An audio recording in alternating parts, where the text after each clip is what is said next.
Hello दोस्तों। आज हम इतिहास के प्रश्नों की नई सीरीज शुरू करने जा रहे हैं, जिसमें पिछले सालों में भारत की अनेक परीक्षाओं में प्रश्न पूछे गए हैं।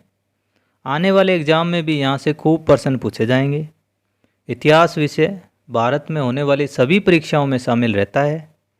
आज हम सिंधु घाटी सभ्यता से शुरुआत कर रहे हैं। इस सीरीज में पीछे के सालों में विभिन्न परीक्षाओं में आए हुए प्रश्न शामिल रहेंगे। पहला क्वेश्चन है, निम्न में से कौन सी सभ्यता हड़प्पा सभ्यता की समकालीन थी? क्रीट सभ्यता, मिस्र सभ्यता, यूनानी सभ्यता, रोमन सभ्यता। तो इनमें से कौन सी ऐसी सभ्यता है जो हड़प्पा सभ्यता की समकालीन सभ्यता थी? तो वो है मिस्र की सभ्यता। और मिस्र की सभ्यता और हड़प्पा की सभ्यता दोनों के बीच में व्यापारिक संबंध थे। इससे हमें पता चलता है कि हड़प्पा की सभ्यता मिस्र की सभ्यता से समकालीन थी। नेक्स्ट क्वेश्चन है, हड़प्पा संस्कृति यानी कि सिंधु घाटी सभ्यता के अभिलेख मुख्यतः किस वस्तु पर बने मिले हैं? शिलाओं पर, मोहरों पर, स्तंभों पर, ताम्रपत्रों पर। तो सिंधु घाटी सभ्यता के जो अभिलेख है वो हमें मोहरों पर मिले हैं। और सिंधु घाटी सभ्यता की जो मोहरें हैं वो सेल खड़ी या टेराकोटा से बनी हुई है। नेक्स्ट क्वेश्चन है, भारतीय इतिहास में 20वीं शताब्दी का तीसरा दशक महत्वपूर्ण रहा, क्योंकि क्या कारण है ऐसा कि तीसरा दशक है 20वीं शताब्दी का जो महत्वपूर्ण है? कर्नल टोड की एनल्स का प्रकाशन हुआ, कौटिल्य की अर्थशास्त्र की प्रतिलिपि मिली, या फिर अशोक के शिलालेखों को पढ़ा गया, या सिंधु सभ्यता की खोज हुई। तो 20वीं शताब्दी का जो तीसरा दशक है वो है 1921 से लेकर 1930 का समय। इस समय में सिंधु घाटी सभ्यता की खोज हुई। 1921-22 में दयानंद सायनी ने हड़प्पा की खोज की थी। नेक्स्ट क्वेश्चन है, निम्न में से किस सैंधव स्थल से अग्निकुंड के साक्ष्य मिले हैं? सैंधव स्थल यानी कि सिंधु घाटी सभ्यता का ऐसा कौन सा स्थल है जहाँ से अग्निकुंड के साक्ष्य मिले हैं? हड़प्पा, मोहनजोदड़ो, लोथल या कालीबंगा। तो हमें सैंधव सभ्यता के अग्निकुंड के जो साक्ष्य मिलते हैं वो कालीबंगा से मिलते हैं। और कालीबंगा वर्तमान में राजस्थान के हनुमानगढ़ जिले में है। और इसकी खोज 1952 में अमलानंद घोष ने की थी। और इसकी जो खुदाई है, उत्खनन का जो कार्य है वो वी.के. थापर और वी.वी. लाल के द्वारा 1961-62 में किया गया था। और कालीबंगा से हमें जूते हुए खेत के प्रमाण भी प्राप्त होते हैं। नेक्स्ट क्वेश्चन है, किस हड़प्पा कालीन इमारत को सर जॉन मार्शल ने विश्व का अद्भुत निर्माण कहा है? सर जॉन मार्शल ने विश्व का अद्भुत निर्माण किसे कहा है? बृहत स्नानागार, अनागार, सभा स्थल, दुर्ग, महल। तो सर जॉन मार्शल ने विश्व का अद्भुत निर्माण कहा है, वो कहा है बृहत स्नानागार को। और ये बृहत स्नानागार है वो हमें मोहनजोदड़ो से प्राप्त होता है। ये मोहनजोदड़ो की सबसे बड़ी इमारत थी, जबकि हड़प्पा से प्राप्त अनागार सिंधु घाटी सभ्यता की सबसे बड़ी इमारत थे। नेक्स्ट क्वेश्चन है, हड़प्पा सभ्यता का पतन कैसे हुआ? ऐसा लगता है कि शासकों का नियंत्रण समाप्त हो गया, जंगलों का विनाश हो गया, सभ्यता के पूरे क्षेत्र में बाढ़ आ गई, संभवतः नदियां सूख गई। इनमें से हमें सही का चयन करना है जिससे पता चले कि हड़प्पा सभ्यता का पतन कैसे हुआ। तो हमारे ए, ऐसा लगता है कि शासकों का नियंत्रण खत्म हो गया था, ये सही है। जंगलों का विनाश हो गया था, ये भी सही है। डी देखते हैं, संभवतः नदियां सूख गई, ये भी सही है। और इसमें बाढ़ का जो है वो वाला एक कारण नहीं है हड़प्पा सभ्यता के पतन होने का। नेक्स्ट क्वेश्चन है, भारत के निम्नलिखित राज्यों में से किस एक राज्य में हड़प्पा के नगर सबसे बड़ी संख्या में मिले हैं? ये भारत का पूछ रहा है। पंजाब, हरियाणा, गुजरात, जम्मू और कश्मीर। हमें भारत के ऐसे राज्य का पता करना है जिसमें सबसे बड़ी संख्या है हड़प्पा कालीन नगरों की, तो वो है गुजरात में। गुजरात में कुछ ऐसे स्थल है जैसे लोथल, सुरकोटड़ा, धोलावीरा, प्रभासपतन, ये प्रमुख शहर है जो प्राचीन समय में हड़प्पा कालीन रहे हैं। नेक्स्ट क्वेश्चन है, वक्राकार ईंटें सिंधु सभ्यता में कहाँ से मिलती हैं? वक्राकार यानी कि गोल जो ईंट है वो कहाँ से मिलती है, हमें इसका पता करना है। कालीबंगा, लोथल, चहुंदड़ो, हड़प्पा। तो वक्राकार जो ईंट है वो हमें मिलती है चहुंदड़ों से।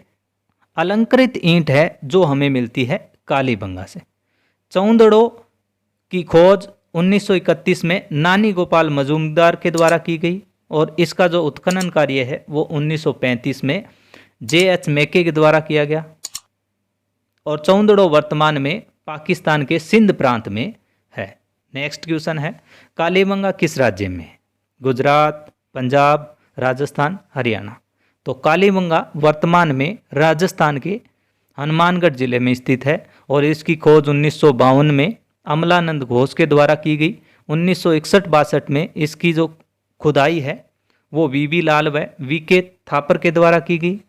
और कालीबंगा से हमें जूते हुए खेत के साक्ष्य मिलते हैं, यहाँ से अग्नि वेदिका भी मिलती है और एक बच्चे की खोपड़ी मिलती है जिसमें कुछ सुराग है, जिससे पता चलता है कि सिंधु घाटी सभ्यता के लोग शल्य चिकित्सा भी जानते थे।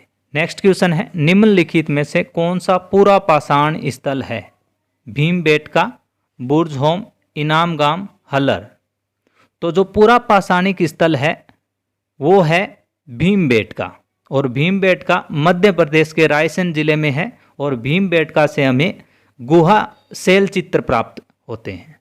नेक्स्ट क्वेश्चन है, उसमें कुछ स्थान दिए गए हैं और वर्तमान राज्य हमसे पूछे गए हैं और जहाँ से अन्न और पालतू पशुओं के साक्ष्य मिले हैं, यानी ऐसे स्थान जो कि सिंधु घाटी सभ्यता के स्थान थे और वर्तमान में कौन सी जिले में या कौन से राज्य से संबंधित है। चिरांद, कोल्डी हवा, बुर्जहोम, हालोर, ये स्थानों के नाम हैं और वर्तमान के जो राज्य है कश्मीर, उत्तर प्रदेश, आंध्र प्रदेश और बिहार, इनका हमें मिलान करना है। तो चिरांद है वो बिहार में है, कोल्डी हवा है वो उत्तर प्रदेश में है, बुर्जहोम है कश्मीर में है, हालूर है आंध्र प्रदेश में। तो इसका आंसर जो सही है वो है 3 नंबर, 4, 2, 1, 3। नेक्स्ट क्वेश्चन है, इंडस को संस्कृत में किस नाम से जाना जाता है? अपाह, अमृतम, सिंधु, सराह। इंडस को संस्कृत में किस नाम से जाना जाता है? वो है सिंधु से। नेक्स्ट क्वेश्चन है, निम्नलिखित में से कौन सा या कौन से कथन सिंधु घाटी सभ्यता के संदर्भ में सही है? मोहनजोदड़ो में एक विशेष तालाब था जिसे पुरातत्वविदों ने महान स्नानागार कहा है। लोथल तथा कालीबंगा में आग की वेदियां यानी अग्निकुंड प्राप्त होते हैं। तो ये दोनों ही जो कथन है वो सही है, यानी कि इसमें 3 नंबर सही होगा, ए व बी दोनों सही है। नेक्स्ट क्वेश्चन है, निम्नलिखित में से कौन सा हड़प्पा का स्थल नहीं है? हमें जो हड़प्पा का स्थल नहीं है वो ढूंढना है। राखी गढ़ी, सोतकागह यानी सोतकागडोर, गनेरी वाला, चिरांद। तो इसमें से कौन सा ऐसा स्थल है जो हड़प्पा कालीन स्थल नहीं है? तो वो है 4 नंबर, चिरांद। बाकी के तीनों हड़प्पा कालीन स्थल है। चिरांद एक नवपाषाणकालीन स्थल है जो बिहार के सारण जिले में स्थित है और यहाँ से हमें हिरण के सींग से निर्मित उपकरण प्राप्त होते हैं, जबकि बाकी के तीनों स्थल है राखीगढ़ी, सोतकागो है, गनेरी वाला, ये सब हड़प्पा कालीन स्थल है। नेक्स्ट क्वेश्चन है, मनुष्य ने कुछ क्षेत्रों में लगभग 8000 वर्ष पहले गांवों में रहना आरंभ किया था। निम्नलिखित में से वे क्षेत्र कौन से थे? नर्मदा के आसपास के क्षेत्र, सुलेमान तथा किरथर की पहाड़ियाँ, गंगा तथा यमुना दोआब, दक्कन तथा कोंकण। मनुष्य ने जब 8000 वर्ष पहले जहाँ रहना प्रारंभ किया था वो स्थल है सुलेमान तथा किरथर की पहाड़ियाँ। सुलेमान तथा किरथर की जो पहाड़ियाँ हैं वर्तमान में ये पाकिस्तान और अफगानिस्तान में है और यहीं से एक गांव मिला है जिसका नाम मेहरगढ़ है और मेहरगढ़ से ही प्राचीनतम मानव बस्ती के साक्ष्य हमें प्राप्त होते हैं। नेक्स्ट क्वेश्चन, मध्य प्रदेश में स्थित भीमबेटका एक स्थल है। पूरा पाषाणिक, नवपाषाणिक, महापाषाणिक, सूक्ष्म पाषाणिक। तो भीमबेटका जो स्थल है वो है पूरा पाषाणिक स्थल और भीमबेटका मध्य प्रदेश में है, और भीमबेटका से हमें गुहा शैल चित्र प्राप्त होते हैं। नेक्स्ट क्वेश्चन है, किस स्थान पर मृतक को प्राय उत्तर की ओर सर करके दफनाया जाता था?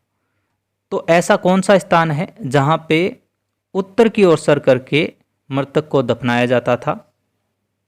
इनामगाम, ब्रुजहोम, मेहरगढ़, भीमबेटका। इनामगाम ऐसा स्थल है जहाँ पे मृतक को प्राय उत्तर की ओर सर करके दफनाया जाता था, और ये इनामगाम है वो वर्तमान में महाराष्ट्र राज्य में है।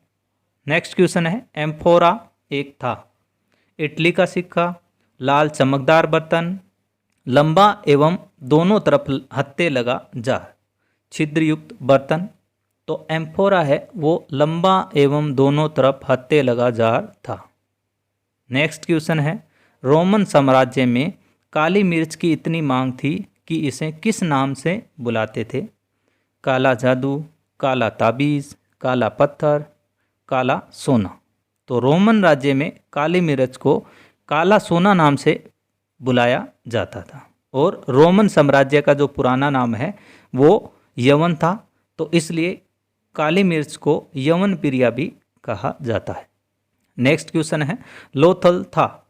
हड़प्पा सभ्यता का बंदरगाह है एवं व्यापारिक केंद्र, हड़प्पा की कृषि तकनीक का केंद्र, हड़प्पा सभ्यता की मूर्तिकला का केंद्र, और सिंधु सभ्यता का शिक्षा केंद्र। तो लोथल एक हड़प्पा सभ्यता का बंदरगाह एवं व्यापारिक केंद्र था, और हड़प्पा वर्तमान में गुजरात में है, और हड़प्पा से हमें एक गोदीवाड़ा प्राप्त होता है। नेक्स्ट क्वेश्चन है, भारत की प्राचीनतम नवपाषाणिक बस्ती है? ब्रुजहोम, चिरांद, ब्रह्मगिरी, मेहरगढ़। तो भारत की जो प्राचीनतम नवपाषाणिक बस्ती है, यानी यहाँ जो क्वेश्चन है उसमें कहा गया है कि प्राचीनतम, यानी उस समय की जब भारत का विभाजन नहीं हुआ था उस समय की नवपाषाणिक बस्ती है वो है मेहरगढ़। मेहरगढ़ वर्तमान में पाकिस्तान के बोलन दर्रे के पास बलूचिस्तान नामक प्रांत में स्थित है। मेहरगढ़ से हमें प्राचीनतम मानव बस्ती के साक्ष्य प्राप्त होते हैं। मेहरगढ़ में ही कृषि के साक्ष्य व पशुपालन के साक्ष्य भी सर्वप्रथम मिलते हैं। नेक्स्ट क्वेश्चन है, निम्न में से किस सिंधु घाटी सभ्यता के 2 स्थलों पर 3 हिस्से थे? सुरकोटड़ा, लोथल, कालीबंगा, धोलावीरा। तो इनमें से ऐसा कौन सा स्थान है जहाँ पे उस शहर के 3 हिस्से थे? 3 ऐसे स्थल है जहाँ पे शहरों के 2-2 हिस्से थे। एक ऐसा स्थल है जहाँ पे शहर के 3 हिस्से थे, वो है धोलावीरा। धोलावीरा वर्तमान में गुजरात में है, और यहाँ से हमें जो शहर है उसके 3 भाग मिलते हैं, वो है दुर्ग, मध्य और नगर के रूप में। अगला क्वेश्चन है, निम्न में से कौन सा सिंधु समाज का सबसे मानकीकृत उत्पाद था? मृदभांड, मरण मूर्तियाँ, ईंटें, मूर्तियाँ। तो मानकीकृत जो उत्पाद था वो था सिंधु समाज का ईंटें। ईंटों की लंबाई, चौड़ाई और ऊंचाई निश्चित थी, और इसकी लंबाई, चौड़ाई और ऊंचाई का जो अनुपात था वो 4:2:1 था। नेक्स्ट क्वेश्चन है, रोम के साथ दक्षिण भारत का व्यापार का सजीव वर्णन करने वाला ग्रंथ है? मणिमेखले, शिल्पादिकारम, पुरानानुस, मदुरई कंची। तो रोम के साथ जो दक्षिण भारत का सजीव वर्णन करने वाला ग्रंथ है वो है शिल्पादिकारम, और शिल्पादिकारम का जो लेखक है वो है इलिंगो आदिगल। इस ग्रंथ का जो नायक है वो कोवलन तथा इसकी जो नायिका है वो कनंगी है। नेक्स्ट क्वेश्चन है, दिए गए कथनों ए और बी को पढ़िए और सही उत्तर का चयन कीजिए। मेहरगढ़ पाकिस्तान के बोलन दर्रे के पास एक उपजाऊ मैदान में स्थित है। यहाँ खेती और पशुपालन के साक्ष्य पाए जाते हैं। तो मेहरगढ़ बोलन दर्रे के पास ही है, पाकिस्तान में बलूचिस्तान नामक प्रांत में, और यहाँ से हमें खेती और पशुपालन के जो प्रथम साक्ष्य है वो प्राप्त होते हैं। तो ये दोनों कथन सही है, यानी हमारे 4 नंबर का सही होगा, ए और बी दोनों सत्य है।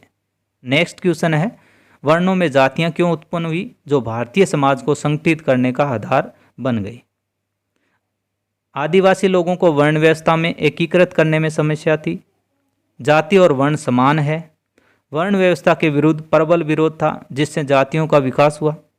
लोगों की सामाजिक व आर्थिक आवश्यकताओं में नियमित विस्तार के कारण नए कौशलों से संपन्न लोगों की जरूरत थी। तो इनमें से कौन सा ऐसा कारण है जो वर्णों में जातियां उत्पन्न हुई? तो वो कारण है 4 नंबर, लोगों की सामाजिक व आर्थिक आवश्यकताओं में नियमित विस्तार होने के कारण ही नए कौशलों से संपन्न लोगों की जरूरत थी, इसलिए वर्णों में जातियां उत्पन्न हुई। नेक्स्ट क्वेश्चन है, सिंधु घाटी सभ्यता के किस स्थान की सर्वप्रथम खुदाई की गई? मोहनजोदड़ो, कालीबंगा, हड़प्पा और लोथल। तो सिंधु घाटी सभ्यता के सर्वप्रथम जिस स्थान की खुदाई की गई वो है हड़प्पा। 1921 में दयाराम साहनी ने इस स्थान की खोज की थी और सर्वप्रथम खोज होने तथा खुदाई होने के कारण ही जो सिंधु घाटी सभ्यता है उसका नाम हड़प्पा सभ्यता पड़ा। और हड़प्पा नाम के टीले का सर्वप्रथम उल्लेख जो चार्ल्स मेसन के द्वारा किया गया था। नेक्स्ट क्वेश्चन है, हड़प्पा सभ्यता का संबंध किस विदेशी सभ्यता से था? इनका, एज़टेक, बेबीलोनिया और माया। तो हड़प्पा सभ्यता का जो संबंध है वो विदेशी सभ्यता थी बेबीलोनिया। बेबीलोनिया और हड़प्पा सभ्यता के बीच में व्यापारिक संबंध थे और बेबीलोनिया का जो उद्भव है वो फ्रांस में हुआ। नेक्स्ट क्वेश्चन है, भारत में द्वितीय नगरीकरण 6ठी सदी ईसा पूर्व में हुआ था, परंतु पहला नगरीकरण लगभग कब हुआ था? तो भारत में जो पहला नगरीकरण हुआ वो कब हुआ? 2500 ईसा पूर्व में, 1200 ईसा पूर्व में, 1000 ईसा पूर्व में या 9000 ईसा पूर्व में? तो पहला नगरीकरण जो भारत में हुआ वो हुआ था 2500 ईसा पूर्व में। 2500 ईसा पूर्व से लेकर 1700 ईसा पूर्व तक का समय माना जाता है जिसमें भारत का पहला नगरीकरण हुआ। और ये जो नगर थे वो हड़प्पा, मोहनजोदड़ो, कालीबंगा तथा लोथल के नाम से हमें प्राप्त होते हैं। आज इतना ही। नेक्स्ट अगली क्लास में ये क्वेश्चन किस तरह के लगे आप इसका कमेंट सेक्शन में ज़रूर जवाब दें। इस तरह की पूरी सीरीज़ आपको मिलती रहेगी। आप चैनल को सब्सक्राइब कर लें, वीडियो को लाइक करें, शेयर करें। जय हिंद, जय भारत।